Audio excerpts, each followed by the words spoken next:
से यहाँ पर मिठाई खिला करके जो बधाइयाँ दी जा रही है, शुभकामनाएं दी जा रही है। और वहीं बाड़मेर एमएलए प्रियंका जी हमारे साथ है। देखिए, एक अच्छी कोशिश है बीजेपी की तरफ से भी, क्योंकि नारी शक्ति वंदन के माध्यम से एक बड़ी कोशिश की गई, बड़ा प्रयास किया गया। और इधर ये राजस्थान के लिए बड़ा दिन 21 अप्रैल बोलो, दीपावली बोलो, होली बोलो, त्यौहार बोलो, ये सीधा सीधा एक अति खुशी का ही हर्षोल्लास का विषय रहता है। तो में हजारों करोड़ का निवेश हुआ है, उसका सीधा फायदा बाड़मेर। तो सरकारी कार्यक्रम है, बाड़मेर बीजेपी किस तरीके से तैयारी कर रही है? लेकिन वोट नहीं है, पूरी जनता का प्रधानमंत्री एक होता, वो आ रहे हैं, सब उत्साहित है।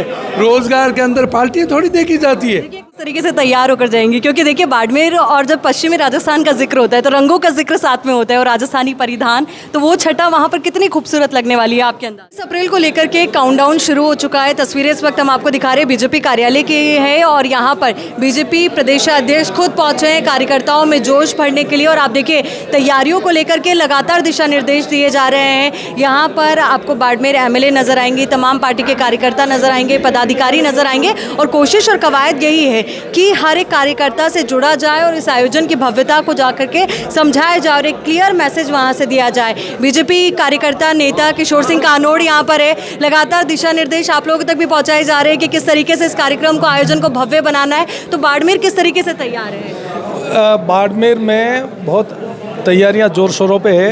21 तारीख को माननीय प्रधानमंत्री नरेंद्र मोदी जी पचपदरा पधार रहे हैं, उसको लेकर के बाड़मेर अकेले से 25 से 30 हज़ार लोग बाड़मेर विधानसभा से जाएंगे। कुल मिलाकर बाड़मेर जिले से, अकेले बाड़मेर जिले से 1 लाख की संख्या पचपदरा पहुंचेगी। देखिए यहाँ पर कोशिश यही है कि जब बीजेपी प्रदेशाध्यक्ष खुद आए हैं तो बाड़मेर से उम्मीदें कुछ ना कुछ तो है, क्योंकि रिफाइनरी का सीधा इनडायरेक्ट वे में फ़ायदा हो, या फिर कहें कि जहाँ तक लोग पहुँच रहे हैं वहाँ तक उनकी बात पहुँचाई जाए। पचपदरा में हजारों करोड़ का निवेश हुआ है, उसका सीधा फायदा बाड़मेर लोकसभा को हुआ है। उसको लेकर सबको उम्मीद है कि इससे डायरेक्ट इनडायरेक्ट रोजगार के रास्ते खुलेंगे। प्रधानमंत्री जी नई घोषणा भी कर सकते हैं। इसको लेकर के लोगों में बड़ा उत्साह है। देखिए यहाँ पर सभी उत्साहित है, बीजेपी कार्यकर्ता भी उत्साहित होंगे। बिल्कुल जरूर है ही, बीजेपी कार्यकर्ता के साथ पूरी जनता उत्साहित हो रही है। अभी यहाँ वोट नहीं है, पूरी जनता का प्रधानमंत्री एक होता, वो आ रहे हैं, सब उत्साहित है।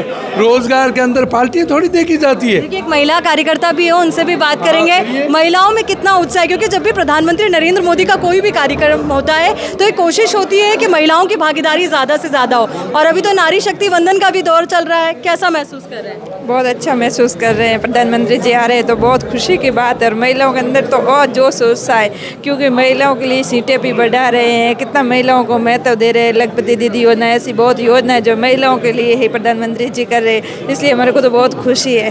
बहुत खुशी है। कितनी महिलाएं पहुंच जाएंगी बाड़मेर से लगभग? अब पुरुषों से भी ज़्यादा। देखिए महिलाओं का उत्साह भी देखने लायक है। और ये तस्वीरें ज़रा आप देखिए, और यहाँ से तस्वीरें भी आपको दिखाएंगे, क्योंकि देखिए ऐसा लग रहा है रिफाइनरी के उद्घाटन से पहले मिठाइयाँ बंटना शुरू हो गई है। बिल्कुल, ये जब भी मोदी जी का कोई भी दौरा कोई भी प्रदेश के अंदर होता है तो निश्चित रूप से मिठाई बोलो, दीपावली बोलो, होली बोलो, त्यौहार बोलो, ये सीधा सीधा एक अति खुशी का ही हर्षोल्लास का विषय रहता है। तो हमारे ज़िले में जब मोदी जी आ रहे हैं रिफाइनरी का शुभारंभ करने के लिए, युवाओं के भविष्य से सीधा जुड़ा हुआ विषय, युवाओं के रोजगार से सीधा जुड़ा हुआ विषय, और रिफाइनरी जैसा महत्वपूर्ण विषय, रोजगार से लेकर स्वरोजगार तक, उससे जुड़े हुए आगे आने वाले उद्योग, और प्रदेश की सरकार से लेकर के केंद्र की सरकार तक सीधा सीधा बहुत बड़ा अमाउंट हमको टैक्स के रूप में मिलेगा।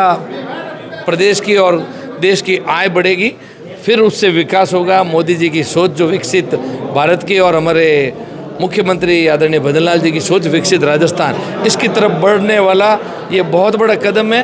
तो आका तीज का ये सावा, उससे भी बड़ा ये सावा जो कि 21 तारीख को आप और हम सब देखने वाले हैं। कह सकते हैं कि मतलब पचपदरा को दुल्हन की तरह सजाया जाएगा।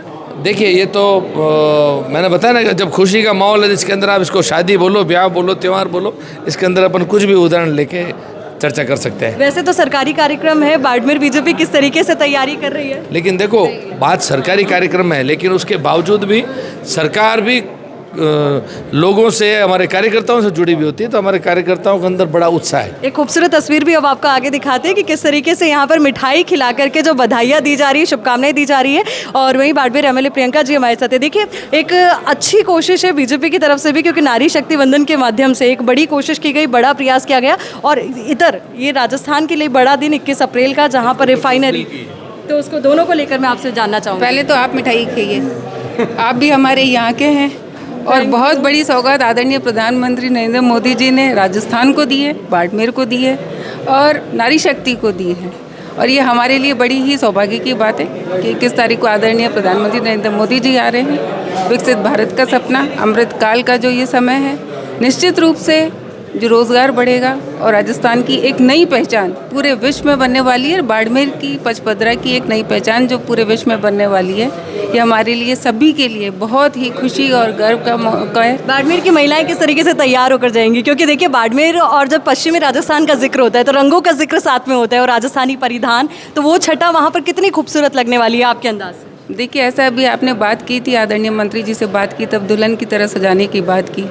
देखिए, दुल्हन तो तैयार है, वहाँ रिफाइनरी है, अब उसको सजाने के लिए हम सभी वहाँ पर मिलकर जाएंगे। और हमारी जो सांस्कृतिक वेशभूषा है, ज़्यादा से ज़्यादा महिलाएं उस वेशभूषा में वहाँ पहुँचे और उस रिफाइनरी को जो दुल्हन की तरह उसको भी सजाया जाएगा। और आदरणीय प्रधानमंत्री मोदी जी आएंगे तो हम सब मिलकर 21 तारीख को बहुत ही खुशी का वातावरण के साथ सज धज के मोदी जी का स्वागत करेंगे। मोदी जी, आदरणीय प्रधानमंत्री जी रिफाइनरी का शुभारंभ करेंगे और ये हमारे सबके लिए बहुत ही गौरव की बात है। चुनाव लड़ना और जीतना आपके लिए एक बड़ा संघर्ष रहा, एक लंबा सफ़र भी रहा, पर अब जो महिलाओं की भागीदारी उसमें सुनिश्चित की जा रही है, उसको लेकर क्या कहना चाहेंगे कि नारी शक्ति वंदन कितना ज़रूरी था हर एक महिला पॉलिटिशियन के लिए, या हर एक उस बच्ची के लिए जो आगे जाकर अपने आप को प्रियंका चौधरी जैसे देखना चाहती है, तमाम उन महिलाओं बालिकाओं के लिए? देखिए, मैं बोलना चाहूँगी, कल आदरणीय बाबा साहेब भीमराव अंबेडकर जी की 135वीं जयंती है। वो हमारे संविधान ने बनाया था और हमारा जो सबसे बड़ा लोकतंत्र है उसको मजबूत करने में जो उन्होंने संविधान बनाया, उसके अंदर भी उन्होंने महिला को आगे लाने की बात की थी। उन्होंने यूनिफॉर्म सिविल कोड लाने का प्रयास किया था जब वो मंत्री थे, लेकिन जब तत्कालीन प्रधानमंत्री नेहरू जी थे वो इस बात पे सहमत नहीं थे। हिंदू कोड बिल उन्होंने पारित करवाया और आज जो आपको और हमको हक मिल रहा है वो उसी हिंदू सिविल कोड की वजह से मिल रहा है। समय के साथ ये पहले हो जाना चाहिए था। देखिए, पंचायत चुनावों में जो रिजर्वेशन हुआ वो भी आदरणीय भैरव सिंह जी शेखावत साहब के हुआ, आदरणीय वसुंधरा राजे जी के समय में हुआ, तो कहीं 33% है, कहीं 50% है। अब आदरणीय प्रधानमंत्री नरेंद्र मोदी जी केवल महिला सशक्तिकरण की बात नहीं करते, वो कहते हैं वुमेन लेड डेवलपमेंट होना चाहिए। और ये तभी संभव है जब नीति निर्धारण में पार्लियामेंट हो चाहे असेंबलीज हो, वहाँ जब तक महिला की, नारी शक्ति की भागीदारी नहीं होगी तब तक महिला सशक्तिकरण संभव नहीं है। तो मैं मानती हूँ कि आज के इस बदलते युग में पुराने समय में जो नारी की महत्ता थी, एक बार फिर से उसको आदरणीय प्रधानमंत्री नरेंद्र मोदी जी ने एक नई पहचान दी है। हम बहनों को नई पहचान मिले, सिर्फ सम्मान नहीं, उनको अधिकार भी मिले और वो उस विकास की प्रणेता बने, वो आगे लीडरशिप में चले। तो ये बहुत ज़रूरी था और निश्चित रूप से महिलाएं, आप भी महिला हैं और हम जो ठान ले वो करके दिखाते हैं और बहुत मेहनत और ईमानदारी से काम करते हैं, तो निश्चित रूप से आने वाले समय में ये बहुत ज़रूरी था। मैं धन्यवाद दूंगी हम सब की तरफ से, पूरे हिंदुस्तान की महिला शक्ति की तरफ से, कि वो नारी शक्ति वंदन अधिनियम लाए और 33% रिजर्वेशन दिया। और मुझे गर्व है कि मैंने भारत में जन्म लिया, अपन ने भारत में जन्म लिया और एक ऐसे युग पुरुष के नेतृत्व में अपना हिंदुस्तान आगे बढ़ रहा है। वरना बहुत से ऐसे देश हैं जहां अभी भी महिलाओं को उनके जो सब अधिकार है वो उनको नहीं मिलते। तो मैं धन्यवाद देती हूँ आदरणीय प्रधानमंत्री नरेंद्र मोदी जी को। निश्चित रूप से नारी सशक्तिकरण का सबसे बड़ा, सबसे अद्भुत कदम है। बहुत बहुत शुक्रिया। और देखिए, उत्साह है, खुशियाँ हैं और यही वजह है कि सभी लोग खुश नज़र आ रहे हैं। और बिल्कुल ही मिठाई मैंने भी खाई और मैं रखा भी है मैंने कि मैं आपको खिला पाऊँ। तो बहुत बहुत बधाई आपको भी, और ये बधाइयाँ, शुभकामनाएं हैं, क्योंकि चाहे हम लोग जब भी एक साथ होते हैं, चाहे हम किसी भी फील्ड में हो, जब भी कोई विकास की बात होती है, हर चेहरे पर मुस्कुराहट होती है। और ये मुस्कुराहट आज आपको पूरे बीजेपी कार्यालय में नजर आएगी कि हाँ, आप विकास की ओर भी बढ़ रहे हैं, नारी शक्ति के साथ आगे बढ़ रहे हैं। वीडियो जर्नलिस्ट मोहित के साथ आयुषी विजयवर्गीय, द खटक, बाड़मेर।